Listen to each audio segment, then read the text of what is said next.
All right. Welcome in, everyone. Evan Valenti solo, no Kaufman today. He's, got a crazy schedule. Yeah, I get it. Trust me, understandable. Not the first time or the last time I'll do this solo, but thankful that you guys are with me here on this Sunday as we get ready to record here with my man, formerly of CLNS, right? Formerly at one point, they moved on to Nesson. Now with Forbes, Chris Grenham. What's going on, buddy? How you doing? What's going on, man? How are you? I'm doing all right. It's your first time on the show. It's never happened before. I don't know how this didn't happen. I usually try. Now, I had the show for a bit before Adam got it, took over for Larry back in the day. And I try and get the CLNS guys on, whether you're past, present. I like Weiss has been on the show a bunch. I've had Joe Sway on the show quite a bit. Now that Cedric Maxwell is part of the family, we have Max on every once in a while. But Chris, my bad, bro. We didn't have you on until right now. I appreciate you being flexible here today and coming on for the first time. Yeah, of course. It's tough to compete with Cedric Maxwell, so I can't really blame you there. Yeah. But thanks for having me on. It's rough, bro. Trust me. And honestly, it's funny to me because here we are, it's December 6th, and this season is basically 2 weeks away. I mean, it's crazy. Changed, right? Absolutely ridiculous. I don't think I'm going to be, as soon as the ball's tipped, in the air, I'm going to be ready to go.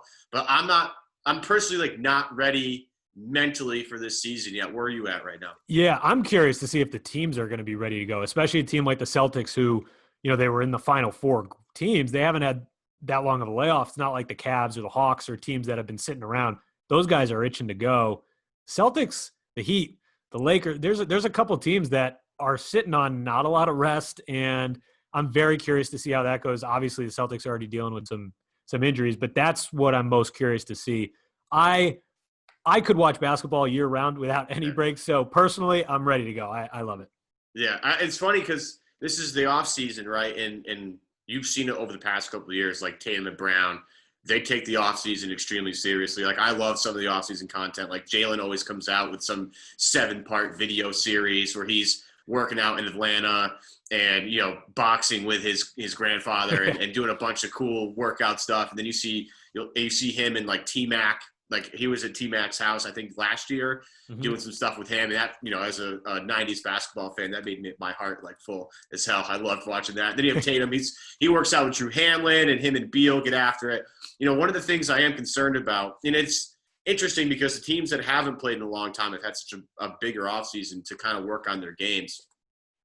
I'm a little worried about this offseason, specifically for Tatum and Brown, only because it's been so shortened. How much can those guys really – I mean, they had the layoff in between, but they couldn't do anything between when the league was first shut down in March and then when the season resumed back in July. You had some time to maybe work on some strength stuff, maybe work on some shooting, but you couldn't really get into a gym and run it all. And now, you look at the truncated offseason, we're accustomed to seeing leaps from Tatum and Brown every single offseason. Are you worried about that a little bit with this shortened offseason? Not just Tatum and Brown. You look at Grant Williams. You look at Tremont Waters. You look at other younger guys, Rob Williams and the team. I'm a little concerned about that and how little time they've had to recover. I think you kind of have to be, right? Because like you said, they normally are used to this longer extended schedule in the offseason when they go through their summer workouts with guys like Drew Hanlon, whatever. They go through their routines and they take these leaps, and a lot of that relates back to those rigorous workout schedules. Now you got guys who just work their tails off for the month of November, and then they're right back into training camp. So it's a completely different schedule. I'm a little worried about the expectations with some Celtics fans because, like you said, Celtics fans are so used to Tatum taking these giant leaps every year. What he was even at the beginning of last season compared to what he was in February, it was a different player. It was unbelievable. And so to expect him to continue making those leaps, in my mind, I'm thinking, he's probably going to take another good step forward. And I still think he is, but I don't think it's going to be as big as a lot of people hope it might be. That being said, I think he'll still make progress. I think Jalen will still make progress. But for those younger guys like Rob Williams, Grant Williams, Tremont Waters, it's tough because that is a crucial time when they get a lot of good runs in.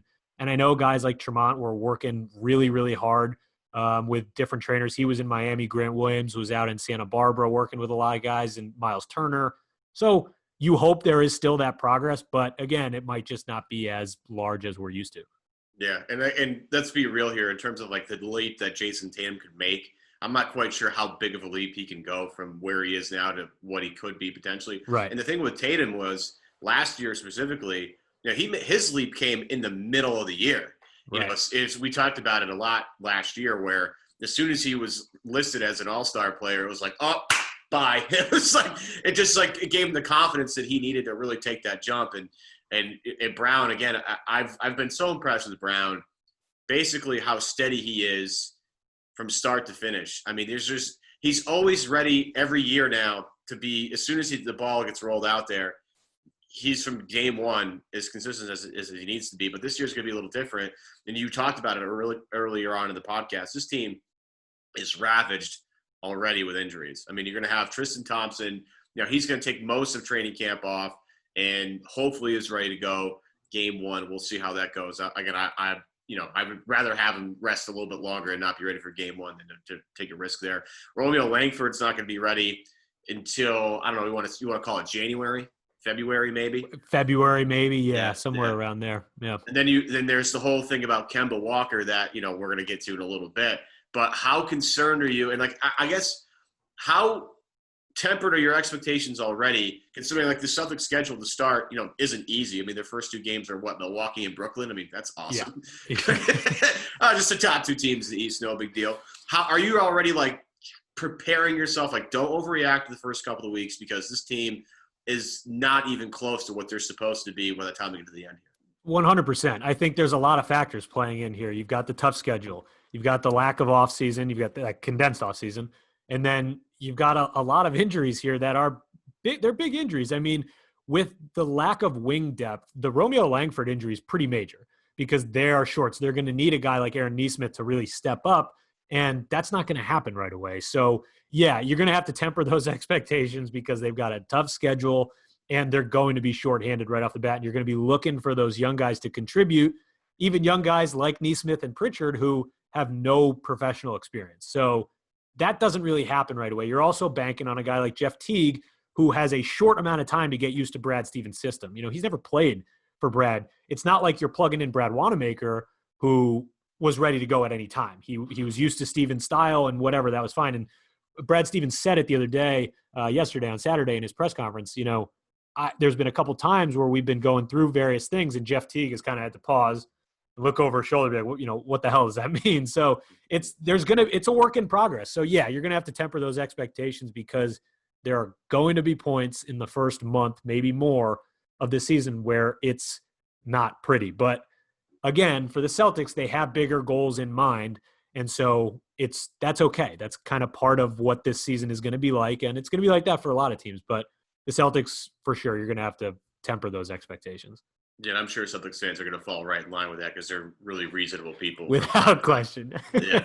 And, look, you talk about the Romeo injury, and that's just, it stinks just because, I actually really enjoy Romeo. And when they drafted him, I saw exactly what the plan was. It's like, well, here's a highly ranked, high school kid from Indiana that they clearly have watched a lot of. And they're just like, all right, well, he played through a bad thumb on a shooting hand for an entire season and still dropped 20 a game. It's still pretty impressive.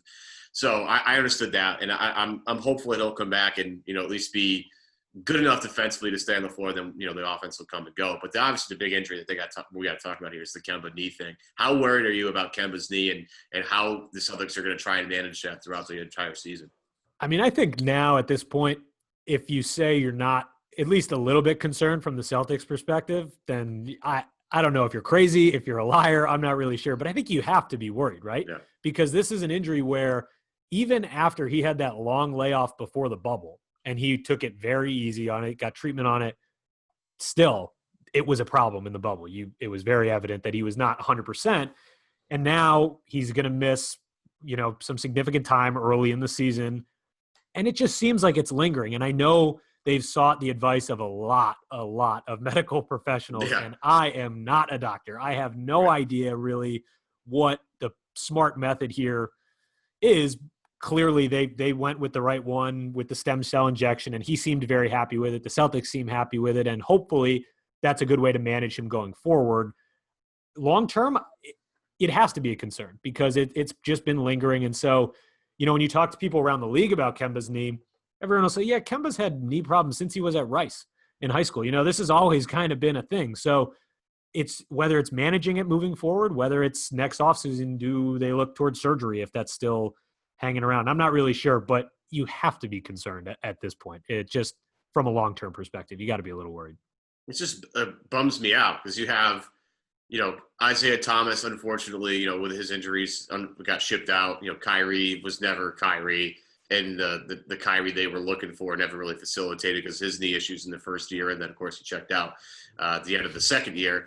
Gordon Hayward, we can go all day on Gordon Hayward's injury troubles, and it's just been frustrating. I'll be honest, I was shocked last year that Marcus kind of made it through the whole year without getting hurt because it seems like right before the year starts, and in whether it was with Summer League or whether it was in the preseason, like Marcus would do something stupid. And I'm not saying stupid, but it's hard to turn off your competitiveness when you're Marcus Smart. He would always do something ridiculous to get hurt in the first like a week out of the season. You're like, Marcus, it's 35-12 in the third preseason game. Chill out, guy. Diving through the front row, yeah. Yeah, it's like, dude, save that for the regular season.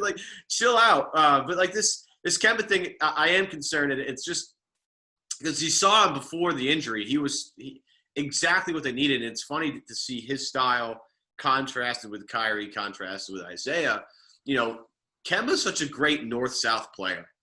And he doesn't really – the one thing that would drive me crazy about Kyrie, and it drives people crazy about Harden too, where you just fool around and try and get guys off balance with dribbles and then find the right angle and attack. Kemba doesn't waste time. Catches the ball on the deck, sprints to the basket, and gets the angle that way. And they desperately need that. And because they're not – as much as I've been impressed with Jalen's ball handling ability, him getting into the lane, off his dribble all the time is something that's just not going to happen. And Tatum's working on that and that part of his game. But Kemba's really the only guy on their roster with actual NBA experience of doing that over and over and over again. And you need someone like that. And I mean, you're not going to need it when you play the Knicks or whatever, but you're going to need that when you play some of these upper echelon teams, guys that can get in the paint, either draw contact, get to the free throw line, or kick it out to open three-point shooters. There's nobody else on the team that can do that with the same consistency. And their offense, as you saw throughout the postseason there, when they can't get that, it just really bogs down, and it becomes way too hero ball-y. And that's not what this team needs, Chris, at all. Yeah, you need a creator like Kemba to kind of bring it all together. And you're right. If you don't have that, it can create some issues. It can create some pretty stagnant offensive patterns, which we've seen in plenty of third quarters over the last couple of years, that it can get ugly pretty quickly. So yeah, that's totally a problem. I think on a positive standpoint, if you're trying to pull a positive from this, which there really isn't many, but Kemba, it helps that Kemba is such a good teammate and a good guy, because when you have guys like Tremont and Payton Pritchard and Carson Edwards, to have a guy like Kemba around, hurt or not, it still does matter. Last year he's talked a lot about working with Tremont Waters and kind of taking him under his wing a little bit. That does go a long way for younger guys. So if you're trying to get a kid like Payton Pritchard to contribute right off the bat, it's not a bad thing to have Kemba Walker there working with him and talking to him off the floor. Obviously he can't run with him on the floor and work through different drills, but that does go a long way too. So it is still beneficial for the younger guys, but from an offensive standpoint, it's going to be tough as Jeff Teague kind of gets used to the Celtics system, because he's not as explosive as he used to be. He's not as quick off the dribble as he used to be, but he's still effective. And he was in kind of a tough spot last season. So I'm very curious to see what he can bring to the offense and how quickly he can sort of find his rhythm in Brad's system.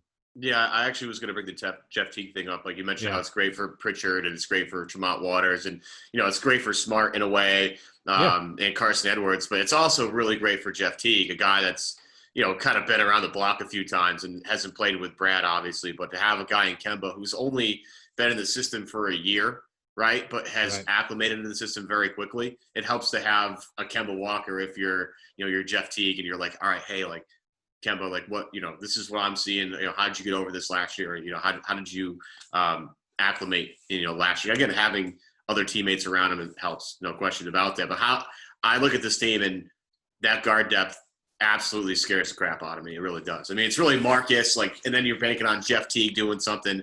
And then one of the young guys has got to play. And we'll get into Prichard in a little bit, because I have some thoughts on that. But this guard depth, I mean, they can't sustain another blow at all.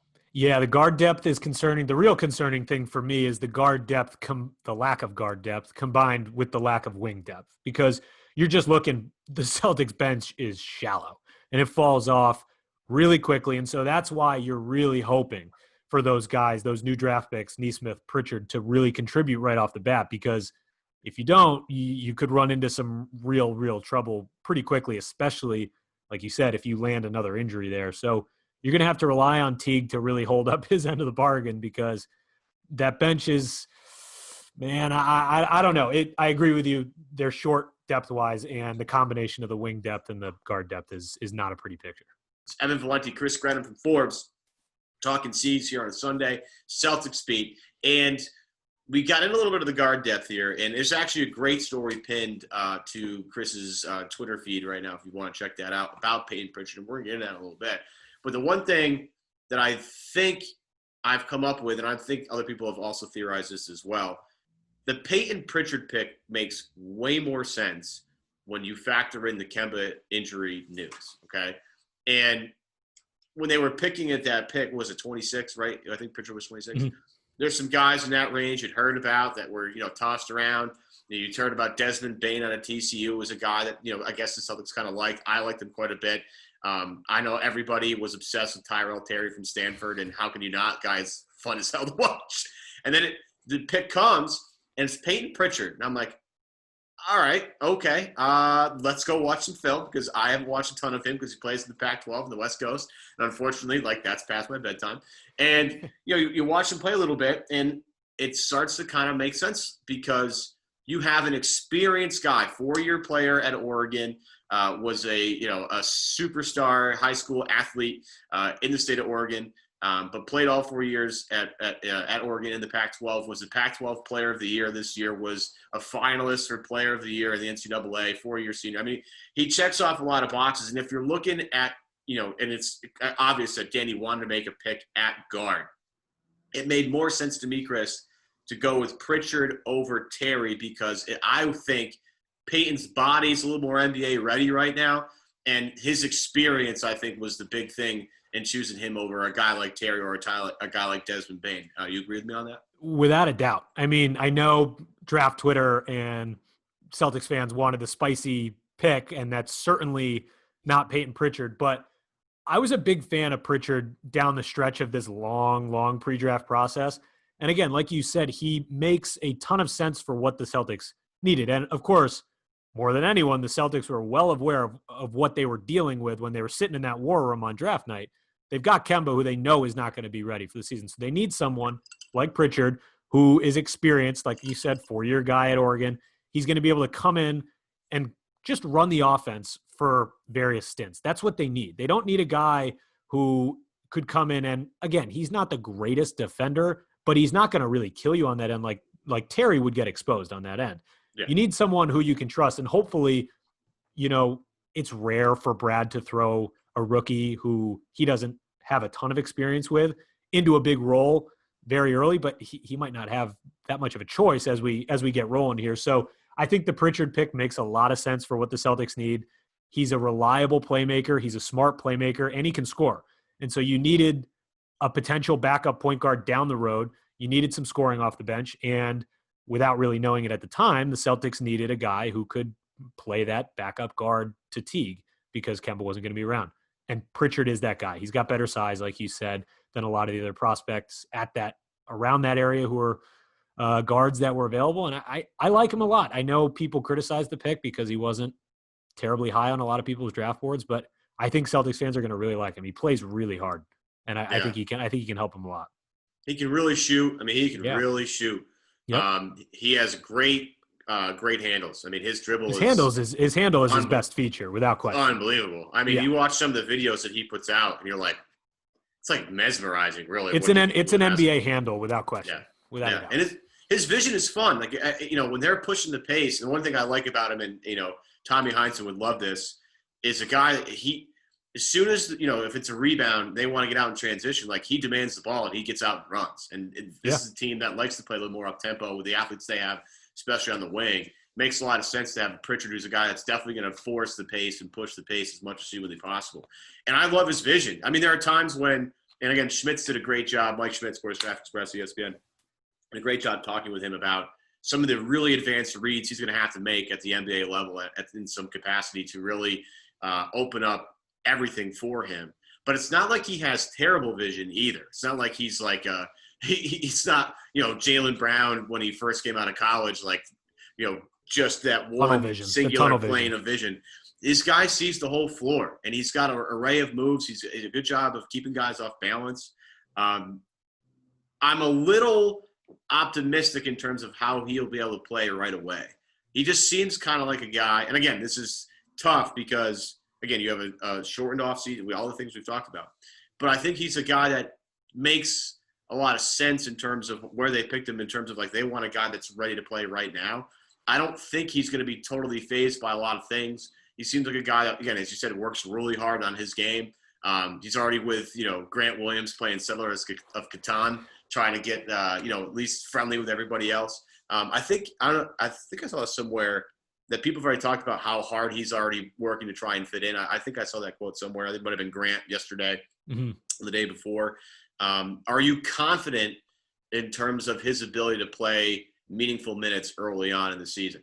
Yeah, I am, but I don't necessarily think right off the bat, because with all rookies, the no summer league, the shortened preseason, the shortened training camp, that does pile up. And summer league and preseason and training, those are valuable tools for a rookie, a 4-year college player, or a one-and-done kid. It doesn't really matter. That's valuable time. And so I don't necessarily think it's going to be right off the bat, but it could be 3 weeks into the season, and that alone would be valuable for the Celtics. So more than a lot of the other prospects that were on the board, I trust Prichard to come in, be able to run the offense to a point where Brad can trust him when they need a spot out there. And again, I just think that he can provide that playmaking like we just talked about, but he can also provide the scoring. And he's not going to go and turn the ball over 4 times because he's trying to make ridiculous passes, and where he's patient, relatively composed. I think he fits the mold for what the Celtics need while Kemba's out. And I think he's going to be pretty valuable. So yeah, to answer your question, I think he can contribute early on. It just might not be as soon as some fans hope. Yeah. In the same vein though, you have Nesmith, who I think they will definitely rely on way more to start the year. I mean, I hope he's ready for it. And you look at, talk about the lack of wing depth. I mean, especially with Romeo out, it's Jayson Tatum, it's Jaylen Brown. You look at maybe Grant as a guy that can fill in somewhere because he just, he's kind of a mobile a chess piece, so to speak. But there's Nesmith right there, and Marcus Smart is 1 through 5, so obviously he can play any position at this point. But Nesmith, the opportunity is like obviously there, and you look at him. The shot is something that you can talk about till the cows come home. But I think there's real defensive versatility there that I don't think we really got to see a lot of because he only played in 14 games. Like, I don't worry. Everybody's like, oh, he only played 14 games. How reliable is that shot? I'm like, well, he took 8 a game and hit half of them. It's pretty good, right? Like, I'm not worried about that. The one thing I think we missed out on is a growth from him defensively. And he's talked about that with a lot of people in terms of how, Jerry Stackhouse was big with him and teaching him certain things, fundamentally defensively. He certainly has the length. He certainly has an NBA body. I just feel like in terms of what they could have done at 14, it felt like Nesmith was the safest pick that they could have done. Yeah, and he's talked a lot about working hard on the defensive end because if you're a wing in the NBA, you got to have that defensive side. You can't really be a liability, especially if you're a guy coming off the bench because in Brad Stevens' systems more than anyone, you just won't play if you're going to be a liability on that end. The good news is he's not going to kill you, and there is some defensive upside there. He did catch some crap in the pre-draft process because his lateral movement isn't great. For a guy his size, you would like him to move a little bit better side to side.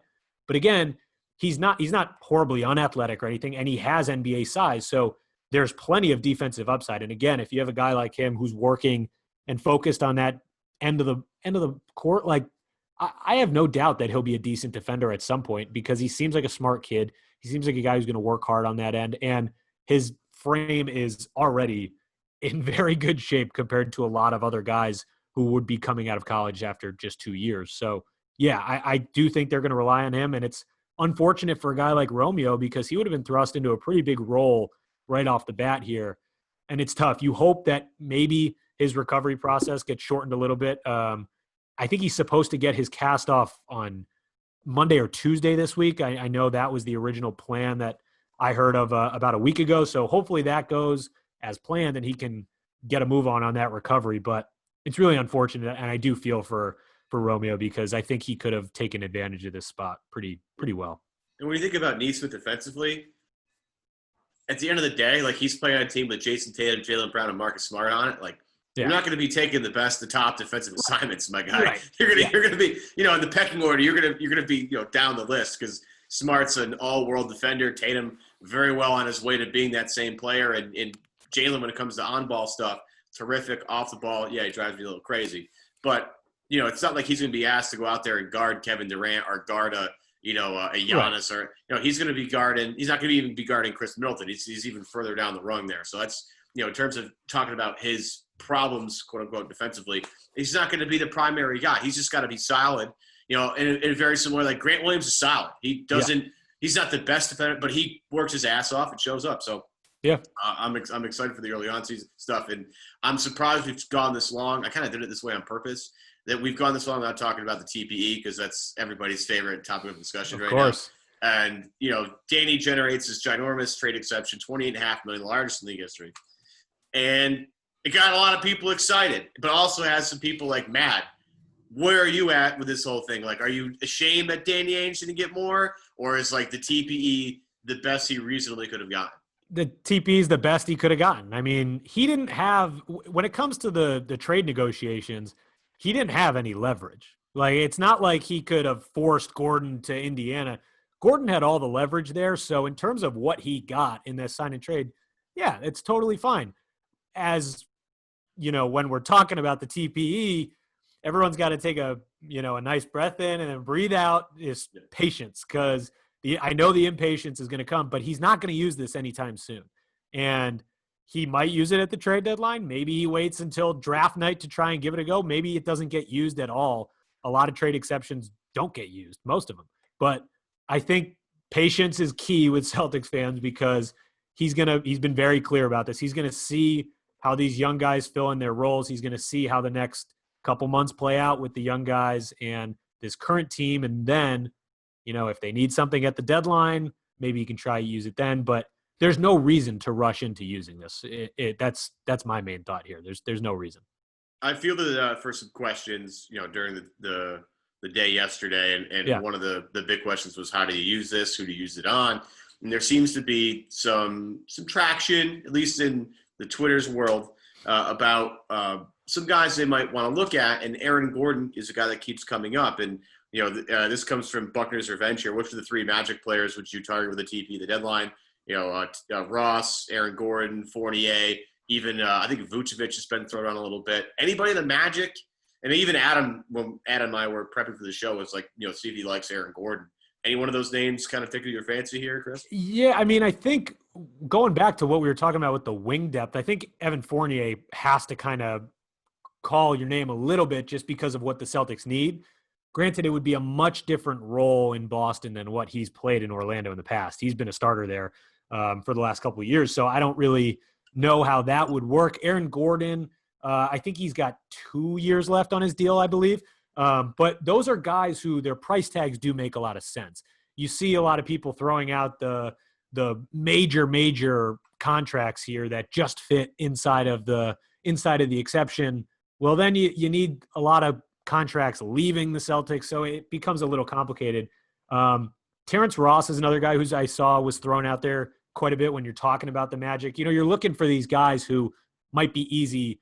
They're going to be looking to part ways, essentially. Maybe the team might be looking to get rid of Gordon or Terrence Ross. Terrence Ross is kind of a little repetitive with Aaron Nesmith's prototype.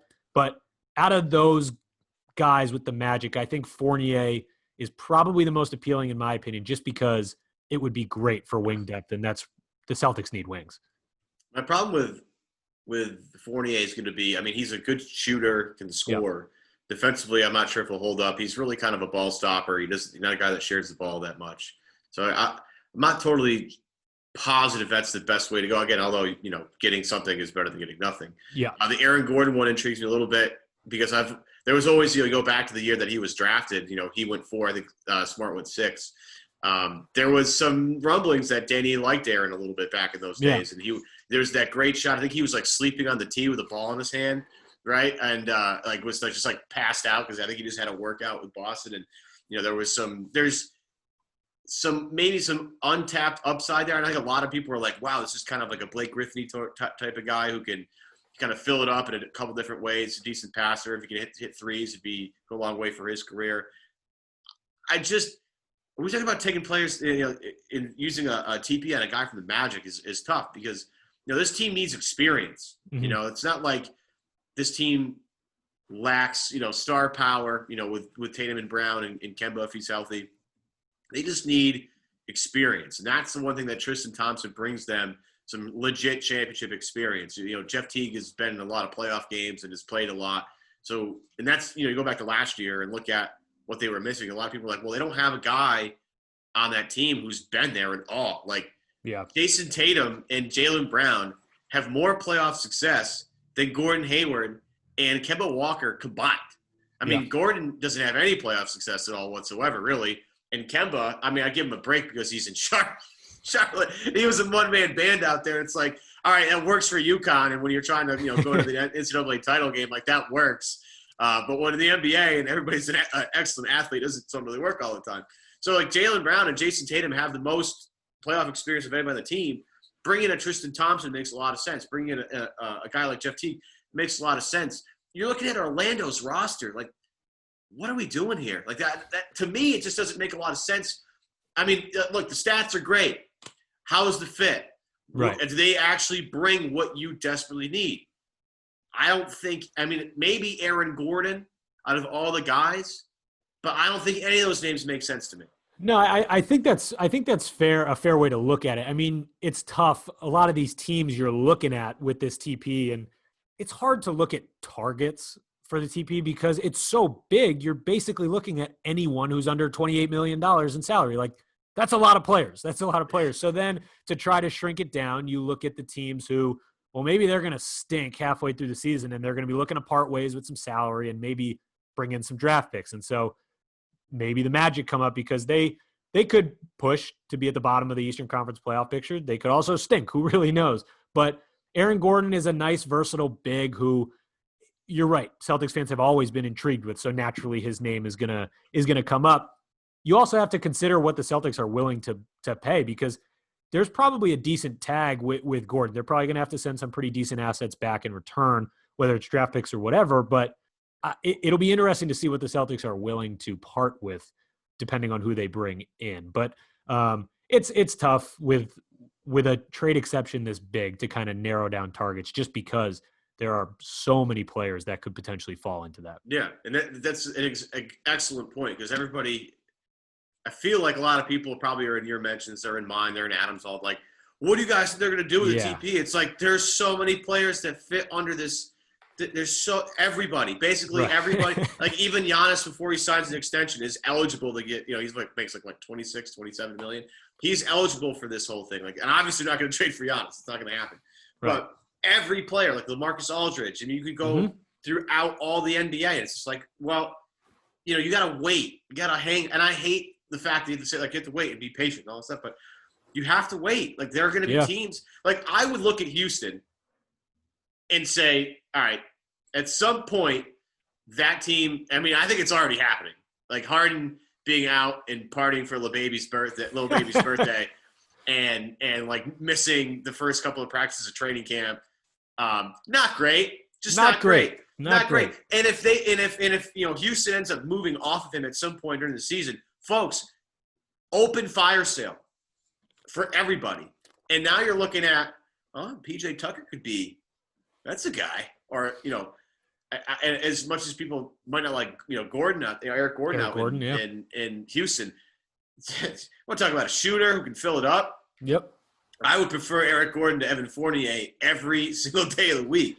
There's going to be somebody that expects to be good, but it's not going to be good. And then they're going to want to do something about it. Like, that's the key. That's the Yeah. key right there, is that it's the patience. That's where the patience comes in, because using it right now, you don't even let the market play out. You need to let the market play out, because there could, as you just said, there could be players midway through this season that you had no expectation that they were going to be in this market. Now they are, because injuries, whatever, and suddenly they're not as good as they thought. So that's what you just said is the exact key. You got to be patient, and you got to kind of let this play out, because you don't really know who's going to be in this market to maybe dump some salary come the trade deadline.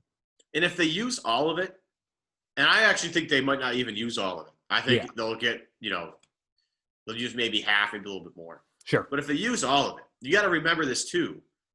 Like, the guy they get is probably not a guy they're going to have for 1 year, right? Yeah. It's probably somebody they're going to want to have for a while. Like, and that's the tough part about this is like, all right, who could you get that fits this description? But not only that, you're willing to sign long-term if you need to, or if they have additional years on their contract, have some of that team for. And then you got to probably have to pay into the tax at some point, because Tatum's extension is going to kick in relatively shortly. Yeah. You have Brown making a lot of money. You have Kemba making a lot of money. This guy is probably going to be making somewhat a decent amount of change. It's probably going to push you into that threshold. So, again, a lot of you want this to be used right away, because that's the way we consume news in the NBA during the offseason. It's just like, I want all the deals done now. And it's the most fun part. Like, I get it. Everybody loves the NBA offseason because and people are moving all the time. There's always, but you got to relax. And it's actually one of Ainge's best strengths. And I think Russillo talked about this on his podcast last week, about how people kill Ainge for things. And okay, you can kill Ainge for some stuff. You can kill every GM in the league for stuff. But the one thing about Ainge is he's usually pretty patient in terms of waiting for things to develop. Yep. And in this particular capacity, you're going to have to be patient, because, again, somebody is going to be really pissed by the end of the year. And it could be a Minnesota. It could be a Houston. I look out west, I know more than anybody else. You never know. Like, Portland made all these moves, and everybody likes what they did. Could be Portland. I don't know. But there's going to be somebody available that's going to be helpful for this team. I just don't think trying to poach Magic players off that roster is the best way to go, Chris. That's fair. That's totally fair. And again, they're a team who we expect to be in that market.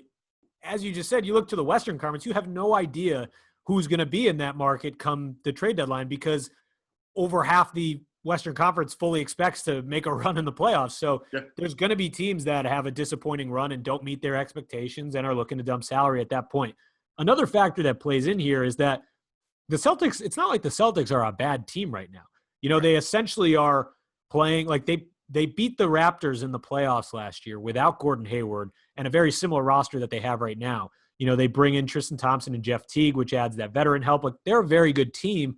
And I know that the Celtics front office is willing to run with this team that they have, even without Kemba for the time being, see how things go, watch the market play out across the league, and then go from there. And that is without question the way to approach this. Yeah. And again, the problem is with people is the Celtics sort of unfortunately have had a lot of success early on in their careers. Yeah. And it's like they've gone to, the Eastern Conference Finals a bunch of times, and it's like, oh no, this is obviously a problem because everybody's expectations now get warped. Mm-hmm. You got to remember the core of your team, and it's obvious the core of the team. If you look at anything social media that the Boston Celtics put out, the core of the team is Jayson Tatum, Jaylen Brown, and Marcus Smart. Yeah. They're involved with everything they do promotionally. Just look at it. It's really simple to tell. But just remember this, Steph Curry didn't win an NBA title until he was 26. Okay, your two best players are 23 and 24. Settle down. Everything's going to be all right. And if they don't do something right away, it's going to be okay. And then we talk about Jayson Tatum and Jaylen Brown in terms of the young core here. I find this very interesting. And I obviously, I think a lot of people had the same, sort of relative thought. Tatum is the key quarter piece here. I mean, Brown is great, but Tatum's a superstar. Or he's the hypothetical one. Lock him up to that long-term deal, max deals, and they gave him the player option because look, you're gonna have to give up something for Tatum unless he's like, I want to be here. I'll give something up. And the players union probably didn't want Tatum to take that fifth year. They probably want to have that for. You got to remember, folks, the players union does talk to him about this stuff, and a good deal for Tatum means a better deal for somebody else down the road. That stuff does factor in here. But I find it very interesting. I'm sure you thought the same thing, as most smart people did. The signing of Amile Jefferson is one where you're like, well, sounds like they're just trying to make Jayson Tatum happy and just trying to sign his buddy, much like, you had the Lakers signing KCP a year or two before LeBron gets to be a free agent so they can, get some clutch clients, some clutch money. Is this a signing, in your opinion, that's like, oh, they're only doing this to make Jayson Tatum happy? Or do you think Amile Jefferson actually brings something to the table? Because I actually felt bad for Amile Jefferson at Duke because he was a hugely touted prospect. Yeah. They just kept getting buried by the Marvin Bagleys of the world, that they were the next guy coming in that would be a higher rated recruit than Amile. Is there anything to Amile's game? Because I know Weiss wrote a piece about it. I haven't checked it out yet for The Athletic about Amile's, and what he can do on the floor. But to me, I have a very hard time seeing him playing anything at all for the Celtics this year. Maybe in Maine, but not in Boston. Yeah, I mean, first off, the layout of Tatum quote tweeting a Amile Jefferson highlight saying just sign him, and then 5 days later having the Celtics actually pick him up on a non-guaranteed deal was hilarious. Your 22-year-old cornerstone makes a demand, you meet it 5 days later. That was hysterical. But I think it's hard because if you look at the roster construction and you're bringing in Amile Jefferson on a non-guaranteed deal, he's essentially battling with Javonte Green for the last spot, right? And we've said it over and over again in the last half hour, the Celtics have a problem at wing depth. Like they need wings. And so it would be tough to give Amile Jefferson that spot over Javonte Green. I just don't really see that happening. That being said, Amile Jefferson isn't just some guy who's Tatum's buddy. He's a pretty good big who's a great team defender. He's got good footwork. Like, he's got some nice post moves. He's a guy who could help an NBA team for sure.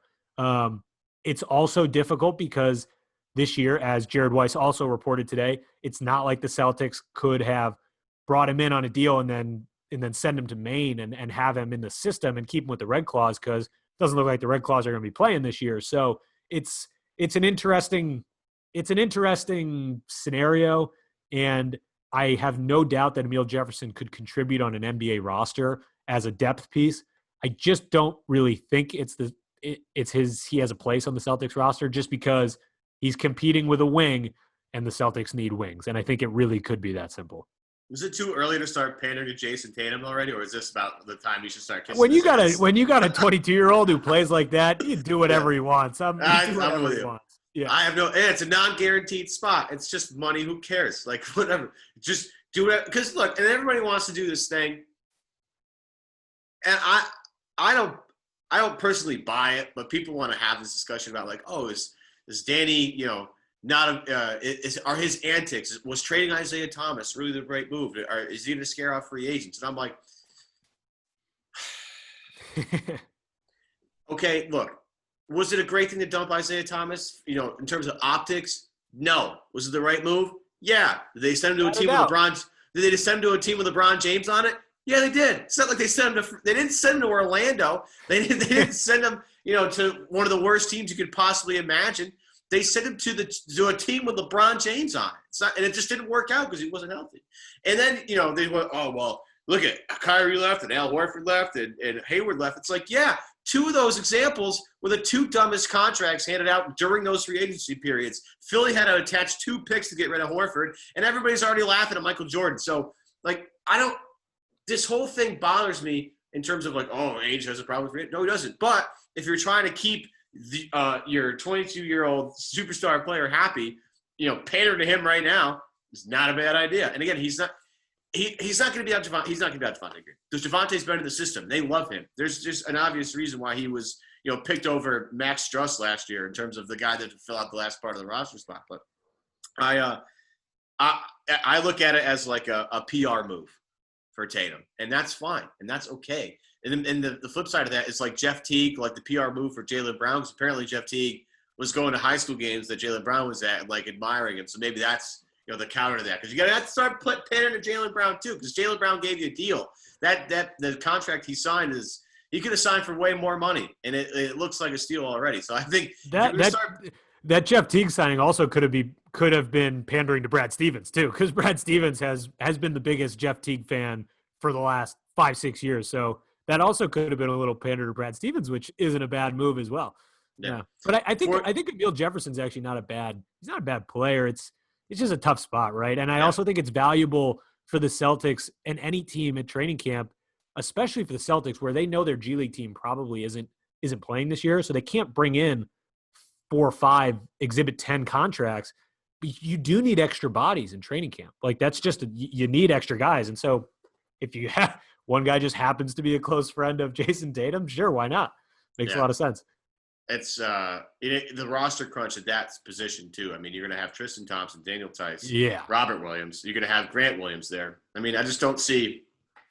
Yeah, it's tough. It's tough. Yeah. It's whereas Javonte Green, an impact in any capacity in the wing spot is going to get you, obviously preferential treatment. Before I get you out of here, I need your best guess for the starting lineup on December 23rd.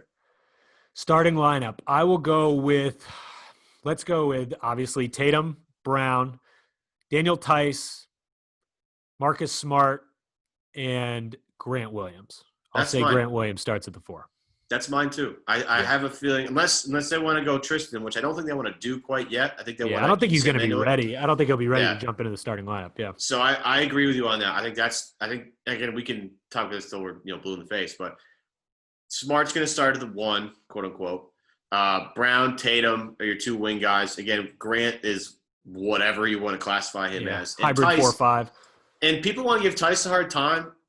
I'm not about that life anymore. I'm going to be totally honest with you about that. I was critical of Tice early last year, but when you consider what his contract is, he's really unbelievable. And they're gamble on like, we're going to pay centers like $9 million max a year, and we're only paying Tristan $9 million because that's the exception that was worth.